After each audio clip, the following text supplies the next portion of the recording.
In this video, Neville Goddard will discuss a very interesting thing. He will talk about our faith and how exactly to use it to manifest whatever we desire in life. The idea is that once the intention for the new, imagined reality is energized and released, there is nothing to do but wait for it to manifest in the physical dimension. But you have to uphold the faith. In the interim between the release of your intention and its manifestation as a physical reality, you will not have any physical evidence of your manifestation. You won't be able to see your new home, job or relationship, etc. Even so, you must have absolute faith that the new reality is already created. The new reality you intend to manifest already exists, though unseen. Believe beyond a shadow of a doubt and trust that it is only a matter of time before you can see it with your physical eyes, touch it, hear it, and so on. Belief is powerful. When you believe in the power of your word, and in God's word, anything is possible. I have learned that in the process of holding on to certain beliefs, I might make mistakes, but if my beliefs match my everyday actions and my spiritual practice, then I am being congruent. If I believe that every action I take, no matter how small, will lead me to something bigger than myself, then I am on the right path. Say what you believe and believe what you say. Let your words and your actions align, and when you speak something into existence, eventually, it will take form as your reality. If someone says, "I am poor, sick, weak," their situation will remain so because our thoughts control our feelings and experiences. We must eliminate limiting beliefs that hinder our perception of the world around us. A higher sense of truth will transform into a greater reality. The reality you accept is what will manifest. When we choose to believe something, we can either feel uplifted and inspired or drained and disempowered. So the question we must ask ourselves is, what do I choose to believe about myself, my neighbors, and the world in general?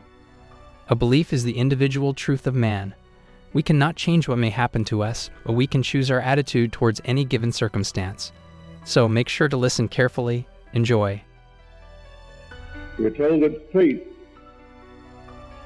is the assurance of things hoped for, the conviction of things not seen. By faith, we understand that the world was created by the Word of God, so that things which are seen were made out of things which do not appear. If you see it clearly, you will see that faith does not give reality to unseen things. It is loyalty to the unseen reality that gives meaning to the word faith. All things exist. Eternity exists, and all things in eternity independent of creation. So on this level, the shadow level, we do not see the reality. We do not see the source, the cause of it all. That's where we are called upon to exercise faith. Loyalty to unseen reality. It really is the abandonment of self. It's an act of self-commission. A man cannot commit himself to what he does not love. And scriptural faith is faith in God. So any idea that we have of God which does not spontaneously call forth out of our hearts the feeling of love is not a true idea of God. For the whole basic matter is that God is love. I speak from experience. I stood in the presence of infinite love, and it's man. So I do not have the problem that others would have concerning this presence that is love. I can yield to him instantly, for I know he exists. I know he exists in me. I also know he exists in you, but you may not be aware of it. I can only ask you to believe it and yield completely to this presence within you. For by him all things are made, and without him was not anything made that is made.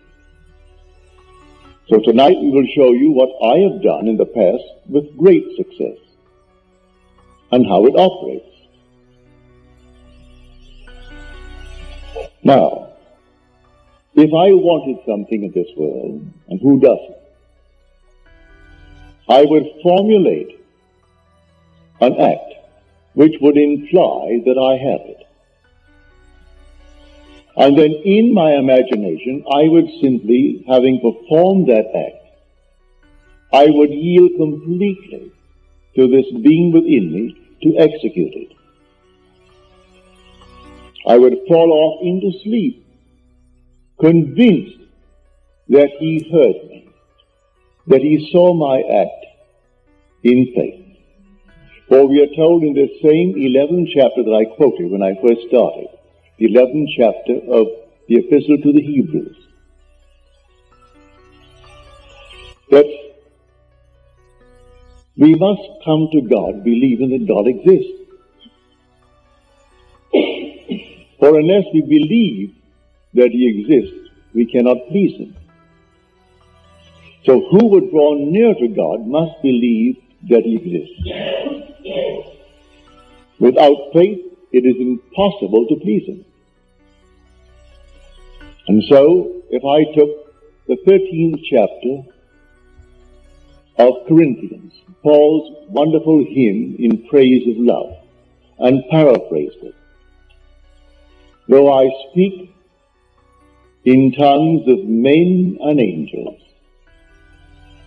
and though I had the power of prophecy, that I understood all mysteries and all knowledge, and though I gave all that I have, gave it away, though I gave my body to be burned, and had not faith, I cannot please him. I cannot please him without faith. If I am not on the surface level of my being, I am not going to do it.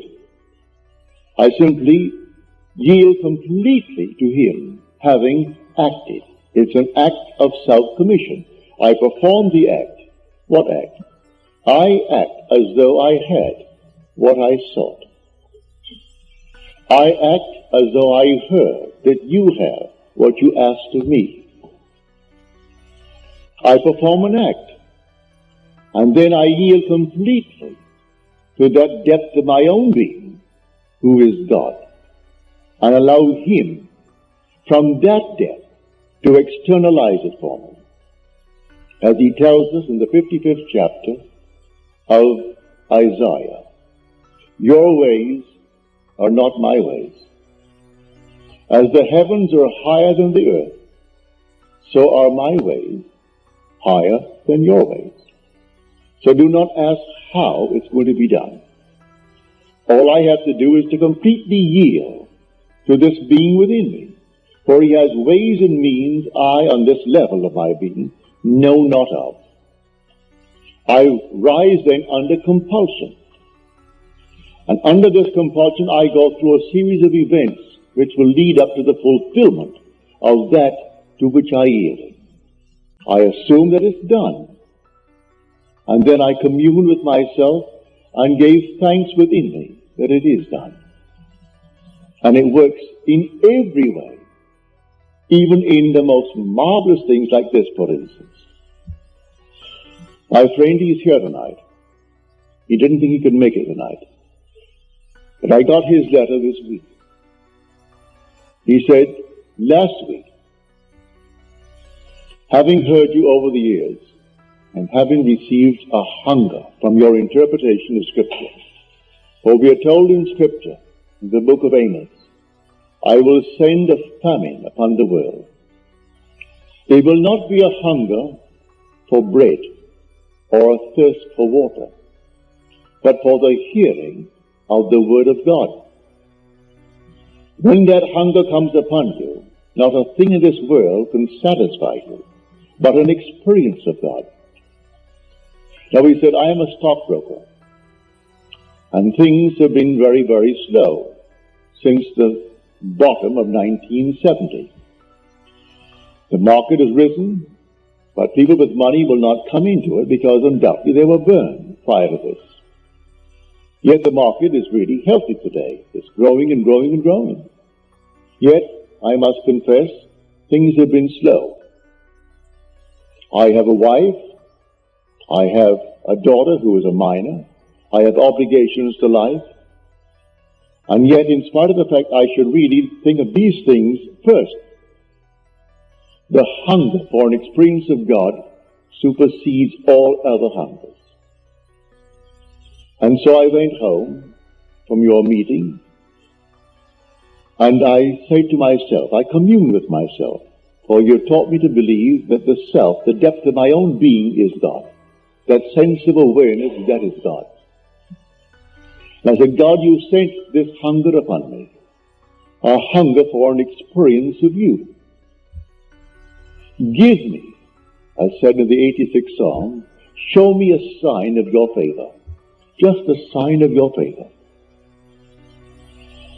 Well, I had a dream, which I did not recall until Friday morning on the way to my office.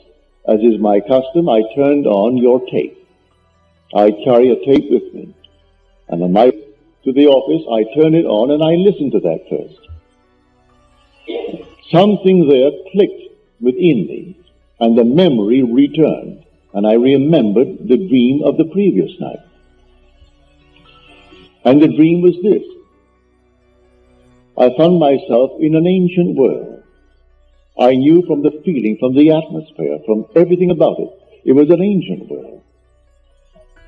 And suddenly, a youth popped up over a wooden fence and leaned against a post.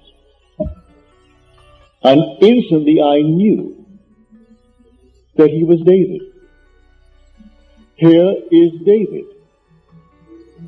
I knew he was my son. Yet he didn't speak.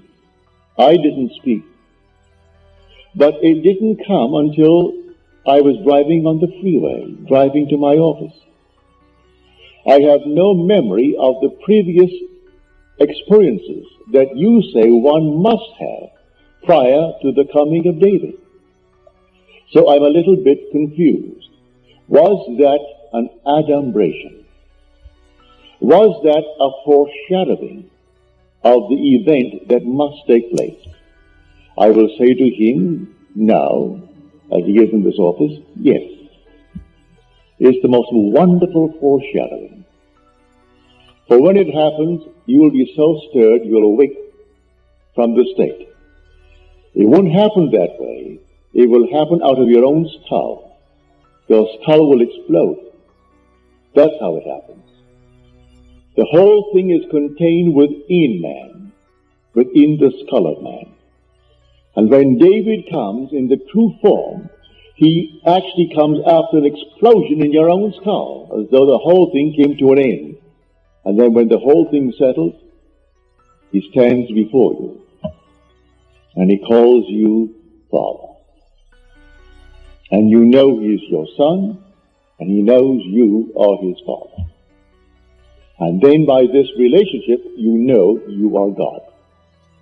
So this is the most marvelous adumbration, the foreshadowing, in a not altogether conclusive or immediately evident way. But who knows the time? It could happen now in the fullness of itself, tonight, tomorrow. I am not going to predict when it actually is going to happen. But I do know it will happen. He's been given a sign. Show me a sign of thy favor. And the sign came. So I tell you, tonight's subject is on faith. And faith is something that we must all grasp the significance of it. For without faith, it is impossible to please him.